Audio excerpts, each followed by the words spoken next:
নিৰ্মাণ যোৱা 5টা বছৰত সম্পূৰ্ণ হৈছে আৰু বাকী 17খন দলঙৰ নিৰ্মাণ কাৰ্য চলি থকা হৈছে।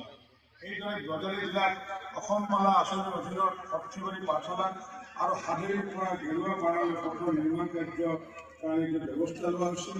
ইতিমধ্যে অসমমালাৰ সৰ্থেবাৰী পাঠশালাৰ নিৰ্মাণ কাৰ্য প্ৰায় 80% সম্পূৰ্ণ হৈছে আৰু আমাৰ যি হাবিৰ পৰা যি গেৰুৱা পাৰালৈ কাম অতি শীঘ্ৰে আৰম্ভ কৰা হ'ব। ঠিক তাৰ উপৰিও ৰায়পুৰত আমি ৰেলৱে অভাৰব্ৰিজ এখনৰ নিৰ্মাণৰ কাম আমি আৰম্ভ কৰিছোঁ।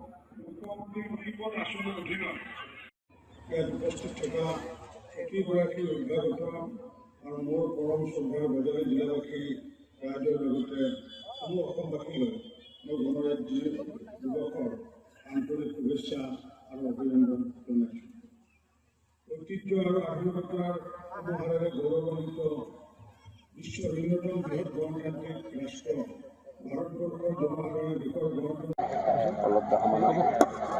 সমগ্ৰ ভাৰতবৰ্ষৰ লগতে আজি বজালী জিলাতো উলহ মালহেৰে যি গণৰাজ্য দিৱস আজি উদযাপন কৰা হৈছে আৰু এই গণৰাজ্য দিৱসত আজি ভাৰতীয় যি তিৰংগা উত্তোলন কৰি নিশ্চিত ৰূপত আপ্লুত হৈছোঁ আৰু এই বজালীৰ এই পবিত্ৰ ভূমিৰ পৰা সমূহ বজালীবাসী ৰাইজকে গণৰাজ্য দিৱসৰ মই শুভেচ্ছা জনাইছোঁ।